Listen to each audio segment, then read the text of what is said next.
హౌతీల మధ్య భీకర యుద్ధం కొనసాగుతోంది. యెమెన్ పైన ఇజ్రాయెల్ బాంబుల వర్షం కురిపించారు. తీర ప్రాంతం నగరం హౌడా పైన ఇజ్రాయెల్ దాడి చేసింది. యెమెన్ చమురు ట్యాంకర్ ధ్వంసం చేసింది. 30 యుద్ధ విమానాలతో ఇజ్రాయెల్ దాడికి తెరలేపింది. టెల్ అవీవ్లోని ఇంటర్నేషనల్ ఎయిర్పోర్ట్ పైన హౌతీల మిసైల్ దాడికి ప్రతీకారంగా ఇజ్రాయెల్ అటాక్ చేసింది. సో ఇటీవల కాలంలో టెల్ అవీవ్లోని ఒక ఇంటర్నేషనల్ ఎయిర్పోర్ట్ పైన దాని ఏఎండిగా చెప్తూ ఉంటారు. ఏఎండి ఇంటర్నేషనల్ ఎయిర్పోర్ట్ పైన అటు హౌతీలు చేసినటువంటి దారుణానికి గాను ప్రతీకార దాడిగా ప్రెజెంట్ ఇజ్రాయెల్ కూడా దాడులకు తెరలేపింది. ఈ నేపథ్యంలోనే ఒక్కసారిగా హౌతీలు అల్లాడిపోతున్నారు. ముఖ్యంగా మరోవైపు యెమెన్ రాజధాని సనా పైన కూడా అమెరికా మెరుపు దాడులతో రెచ్చిపోయింది.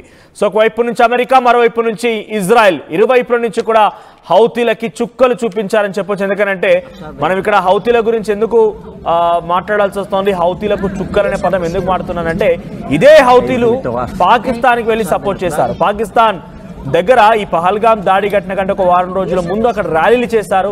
అక్కడ పెద్ద ఎత్తున వారంతా కూడా మద్దతు కలబట్టి ఇప్పుడు కూడా పాకిస్తాన్ కనుక భారత్తో యుద్ధానికి దిగితే ఇది హౌతీలు అంతా కలిసి డైరెక్ట్గా మనకేం ఇబ్బంది లేదు. డైరెక్ట్గా హౌతీలకు మనకు అసలు భారత్కి ఎటువంటి భిన్నాభిప్రాయాలుగా ఎటువంటి విభేదాలు లేవు. కానీ అమెరికా మనకు సపోర్ట్ చేస్తోంది కాబట్టి హౌతీలకు మనం శత్రువుగా మారాం. ఇజ్రాయిల్ మనకు సపోర్ట్ చేస్తోంది కాబట్టి హౌతీలకు శత్రువులుగా మారాం. సో ఈ నేపథ్యంలో పాకిస్తాన్ వైపు నుంచి కూడా పాకిస్తాన్లోకి ఎంట్రీ ఇచ్చి పాకిస్తాన్లో వారితో కలిసి ఇక్కడ హౌతీలు కూడా ఒక టెర్రర్ గ్రూప్ అని చెప్పొచ్చు. హౌతీలు కూడా ఒక టెర్రర్ గ్రూపే. హౌతీలు కూడా ఒక రకంగా టెర్రరిజాన్ని పెంచి పోషిస్తున్నటువంటి వ్యక్తులు అని చెప్పొచ్చు. సో హౌతీలు కూడా భారత్ పైన పాకిస్తాన్తో చేతులు కలిపి వారు కూడా కాలు దూవుతున్నారు. కాబట్టి దుర్మార్గులు కూడా డెఫినెట్గా హతమవ్వాల్సినటువంటి ఒక లక్ష్యం కూడా భారత్ వైపుగా ఉంది. సో అక్కడ ఏఎండి ఎయిర్పోర్ట్ని ఇక్కడ నెతన్యాహు అటు ఇజ్రాయెల్ ప్రెసిడెంట్ చెప్తున్న ప్రకారంగా ఆయన ఒక ట్వీట్ చేశారు. సో ఏమన్నారంటే Israel will respond to Houthis attack against our main airport AMD అనేటువంటి ఒక మెయిన్ ఎయిర్పోర్ట్ పైన అటువైపు నుంచి వారంతా దాడులకు తెరలేపారు కాబట్టి హౌతీలు దాడులకు తెరలేపారు కాబట్టి దానికి ధీటైనటువంటి సమాధానం రావాల్సి ఉంది. సో మరీ ముఖ్యంగా హౌతీలకి ఇరాన్ మద్దతు ఇస్తోంది. సో ఇరాన్ అంత కూడా చూడాల్సిన అవసరం ఉంది. Iranian terror masters so at a place of our choosing to the Iranian terror masters, ఇరానియనే ఈ టెర్రరిజాన్ని పెంచి పోషిస్తోంది, హౌతీలకు మద్దతుగా నిలబడుతోంది. సో ఇరానియన్ని కూడా అంతమొందించాల్సిన అవసరం ఉందంటూ ఆయన ట్వీట్ చేశారు. అంతకంటే ముందు అమెరికా ప్రెసిడెంట్ డొనాల్డ్ ట్రంప్ కూడా ఒక ట్వీట్ చేశారు. Let nobody be fooled, the 100 of attacks being made by Houthis, the sinister mobsters and thugs based in Yemen. So Yemen లో ఉన్నటువంటి టెర్రరిజం, ఈ యొక్క దుర్మార్గులు, ఈ దొంగల మూట కొన్ని వందల సంఖ్యలో దాడులకు తెరలేపింది. సో ఇప్పుడు ఆ యెమెన్ లో ఉన్నటువంటి హౌతీలని హతమార్చాల్సిన అవసరం ఆసనమైంది. సో వీళ్ళంతా కూడా ఇరాన్ ద్వారా క్రియేట్ చేయబడ్డ వ్యక్తులు. సో ఫర్దర్ గా హౌతీస్ నుంచి ఎటువంటి అటాక్ జరిగినా కూడా విత్ ఏ గ్రేట్ ఫోర్స్ మేము కూడా రియాక్ట్ కావాల్సి వస్తుందని చెప్పి అక్కడ వాళ్ళు చెప్పారు. So Iran has played the innocent victim. So Iran ఏం చెప్తున్నట్టు ఇక్కడ ఇన్నోసెంట్ విక్టిమ్లా తాను కూడా ఒక బాధితుడిగా చెప్తోంది. కానీ అన్నిటికీ పెంచి పోషించేది టెర్రరిజం గ్రూప్ని ఎంకరేజ్ చేసేది ఇరాన్ అనేది డొనాల్డ్ ట్రంప్ ట్వీట్లో మెన్షన్ చేశారు. సో ఇక్కడ ఆయన ఏం చెప్తున్నారంటే మరోవైపుగా they are dictating every move, giving them the weapons, supplying them with money and highly sophisticated military equipment. ఇరానే ఈ హౌతీలకి అన్ని రకాలుగా యుద్ధ సామాగ్రిని సమకూరుస్తోంది, డబ్బులు ఇస్తోంది, వెపన్స్ ఇస్తోంది. సో యుద్ధం చేయడానికి అన్ని రకాలుగా అక్కడి నుంచే డైరెక్షన్స్ వస్తున్నాయని చెప్పి ఆయన చెప్పుకొచ్చారు. So even called intelligence, every shot fight by Houthis will be looked upon from this point forward as being a short fight from the weapons and leadership from Iran, and Iran will be held responsible. అటువైపు నుంచి హౌతీల దగ్గర నుంచి ఎటువంటి దాడులు జరిగినా, దాడులకి తెరలేపినా ఇకపైన Iran అంతమొందిస్తాం, Iran సంగతి చూస్తాం, ఇరానే వీటన్నిటికీ కారణంగా భావించాల్సి వస్తుంది. కాబట్టి ఇరానే రెస్పాన్సిబుల్ తీసుకోవాల్సిందే. ఇరాన్ విల్ బి రెస్పాన్సిబుల్ అంటూ డొనాల్డ్ ట్రంప్ ట్వీట్ చేశారు. So and suffer the consequences and those consequences will be dire. So మీరు కూడా ఈ యొక్క పరిణామాలను ఎదుర్కోవాల్సిందే, దాని తాలూకా సమాధానాన్ని ఎదుర్కోవాల్సిందే. ఎటువంటి పరిణామాలు మేము చూపించినా, ఎటువంటి విధంగా మా వైపు నుంచి దాడులకు తెరలేపినా కూడా దానికి పక్కాగా ఇరాన్ అనుభవించాల్సిందే అని చెప్పి డొనాల్డ్ ట్రంప్ ట్వీట్ చేశారు. సో ఒక పక్క ఎయిర్పోర్ట్ని, మెయిన్ ఎయిర్పోర్ట్, ఇజ్రాయిల్లో ఉన్నటువంటి ఏఎండి మెయిన్ ఎయిర్పోర్ట్ని ఈ హౌతీస్ దాడులు చేసి అక్కడ దాన్ని హతమార్చారు, దాన్ని పూర్తిగా అంతం చేశారు. కాబట్టి దానికి ప్రతీకార దాడిగా హౌతీల పైన ఎయిర్ జెట్లతో ఒక్కసారిగా ఇజ్రాయెల్ దాడులకు తెరలేపింది. ఎయిర్ క్రాఫ్ట్ జెట్ల నుంచి ఇక్కడ చూడండి బాంబులు పేలుతున్నాయి. ఒకసారి ఆ శబ్దాలను కూడా పీసీఆర్ వినిపించే ప్రయత్నం చేయండి. ఎందుకంటే అక్కడ ఎటువంటి యుద్ధం జరిగింది, ఎటువంటి భీకరమైనటువంటి దాడులు కొనసాగాయి అనేది మాత్రం మనం చూస్తే అర్థమవుతోంది.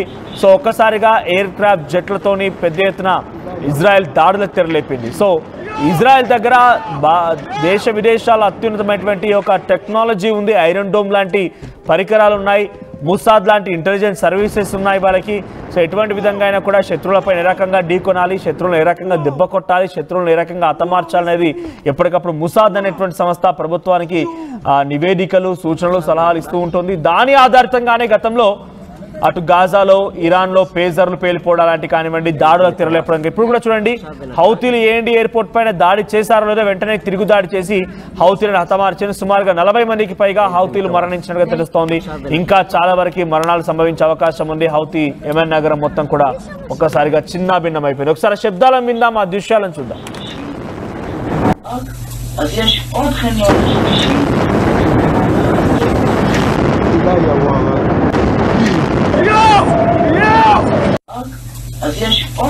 שלישי.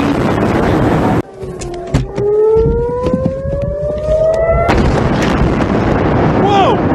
וואו! וואו! עכשיו בנתב"ג? יש שם שם.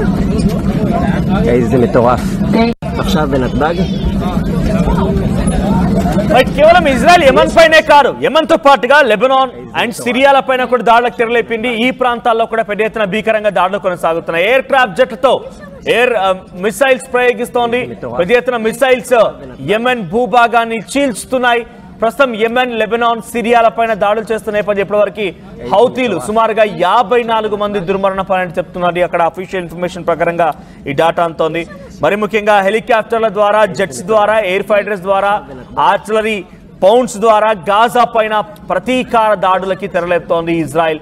ఏమాత్రం కూడా తగ్గడం లేదు. ఇజ్రాయెల్ దాడులకి గాజా, లెబనాన్, సిరియా, యెమెన్లో అల్లాడిపోతున్నాయి. ఈ ప్రాంతాల్లో పెద్ద ఎత్తున టెర్రరిజాన్ని పెంచి పోషించేటువంటి అవకాశం ఉంది. ముఖ్యంగా ఇరాన్ వీళ్ళందరికీ సపోర్ట్ ఇస్తాం, అన్ని రకాల యుద్ధ సామాగ్రిని, డబ్బుల్ని అన్నింటినీ సమకూరుస్తుందని పక్కాగా ఇజ్రాయెల్ సంబంధించి ముసాద్ అనేటువంటి ఇంటెలిజెన్స్ సంస్థ పసిగట్టింది. ప్రస్తుతం దానికి ప్రతీకార దాడులకి వ్యూహరచన చేసింది కూడా ఈ ముసాద్ లాంటి సంస్థలే. సో ముసాద్ లాంటి ఒక కీలకమైన international level number 1 recognised intelligence విభాగం ఇజ్రాయెల్ దగ్గర ఉంది. ఐరన్ డోమ్ లాంటి పరికరాలు ఉన్నాయి, చాలా యుద్ధ సామాగ్రి కూడా ఉంది. సో ఇక్కడ ఇంకా అక్కడ యుద్ధం కొనసాగుతుంది. ఇప్పటివరకు 52 మంది మరణించారు. ఇంకా ఈ మరణాల సంఖ్య పెరిగొచ్చిన అవకాశం ఉంది. ఇక ఇజ్రాయెల్ అటు గాజా వైపుగా పెద్ద ఎత్తున మిసైల్స్ ని, ఎయిర్ ఆర్టిలరీని, ఫైటర్ జెట్స్ ని ఇంకా రంగంలోకి దింపుతోంది. సో ప్రజెంట్ అక్కడ 2 మిలియన్ ప్రజలంతా ఉన్నారు. వారందరూ కూడా అల్లాడిపోతున్నారు. వారంతా కూడా ఇక్కడ కొంతమంది చేసేటువంటి టెర్రరిజాన్ని పెంచి పోషించేటువంటి వ్యక్తుల వల్ల వీరంతా అల్లాడిపోతున్నారు. కానీ ఏం చేయలేం, వారందరినీ కూడా మనం డెఫినెట్ గా వారితో పాటే అంతమొందించాలి అని చెప్పి అటు Israel prime minister Benjamin Netanyahu కూడా చెప్తున్నారు. ఇంకా ఈ దాడులు కొనసాగుతున్న నేపథ్యంలో ఇంకా చాలా వరకు ఉండే అవకాశం ఉంది. ఇక అల్మావిసా ఏరియా అనేది ఒకటి, వెస్ట్ కాన్ ఆఫ్ యోనస్, ఈ ప్రాంతాలకు టార్గెట్ గా అక్కడ దాడులకు తెరలేపుతున్నారు. అట్లీస్ట్ ఒక 10 మంది వరకు ఈ రోజు ఉదయం నుంచి మళ్ళీ సుమారు గంట సేపట్లో 10 మంది వరకు హతమైనట్టుగా ఇజ్రాయెల్ చెప్తోంది. ఇక 30 ఇజ్రాయెల్ వార్ ప్లేన్స్ అన్ని కూడా యెమెన్ గగనతలంపై నుంచి ఎగురుతూ మిసైల్స్ ని ప్రయోగిస్తున్నాయి. 30 వార్ ప్లేన్స్ అని అంటే చిన్న విషయం ఏం కాదు. వాటి నుంచి మిసైల్స్ ప్రయోగిస్తున్నటువంటి సిచ్యువేషన్ కనబడుతోంది. టెల్ అవీవ్ అనేటువంటి ఒక ఇజ్రాయెల్ సంబంధించినటువంటి మెయిన్ ఇంటర్నేషనల్ ఎయిర్పోర్ట్ పైన దాడికి ప్రతీకార దాడులుగానే ప్రస్తుతం ఇజ్రాయెల్ ఈ దాడులకు తెరలేపింది. సో పాలిస్తాన్ ఆథర్ మొసాబ్ అబూ తోహా అనే వ్యక్తి ఒక ఇజ్రాయెల్కి మద్దతుగా ఉన్నటువంటి వ్యక్తికి సంబంధించి ఆ ఆర్టికల్స్ ఇలా చాలా పెద్ద ఎత్తున రాసుకొచ్చినటువంటి వ్యక్తిగా తెలుస్తోంది. సో ఇంకా ఈ వార్ కొనసాగుతోంది. ఈ వార్కి సంబంధించి ప్రస్తుతం యెమెన్లు, హౌతీలు, తర్వాత అటువైపుగా ఉన్నటువంటి లెబనాన్, సిరియా, గాజా ప్రాంతాల ప్రజలు మొత్తం కూడా అల్లాడిపోతున్నారు. సో ఇజ్రాయెల్ మాత్రం ఏమాత్రం వెనక్కి తగ్గడం లేదు. సామాన్య ప్రజలు కూడా పెద్ద ఎత్తున దీనివల్ల మరణిస్తున్నారని చెప్పి నెతన్యాహు చెప్తూనే, కానీ ఈ టెర్రరిజాన్ని పెంచి పోషిస్తున్న దేశంగా ఉంది కాబట్టి వారు కూడా అంతమొందాల్సిందే, వారు కూడా మరణించాల్సిందని చెప్పి నెతన్యాహు చెప్తున్నారు. ప్రజెంట్ ఇంకా ఈ దాడులు కొనసాగుతున్నాయి. చూద్దాం ఈ దాడులు ఎంతవరకు తెరలేపే అవకాశం ఉంది, ఇంకా ఏ రకంగా ముందుకు వెళ్తారు. ఇరాన్ మద్దతుతో ఇంకా అక్కడ హౌతీలు కానివ్వండి, గాజా, లెబనాన్, సిరియాలు ఏ రకంగా ప్రతీకార దాడిగా ఇజ్రాయెల్ వైపుగా చేయబోతున్నారు చూద్దాం. సో ఎందుకంటే ప్రతీకార దాడులు ఇటువైపు నుంచి జరుగుతున్నాయి. ఇటువైపు నుంచి దాడి చేస్తే అటువైపు నుంచి దాడి కూడా వస్తుంది. ముందుగా హౌతీలు టెల్ అవీవ్ అనేటువంటి ఒక ఇంటర్నేషనల్ ఎయిర్పోర్ట్ని ధ్వంసం చేయడం కారణంగానే ప్రస్తుతం జరిగేటువంటి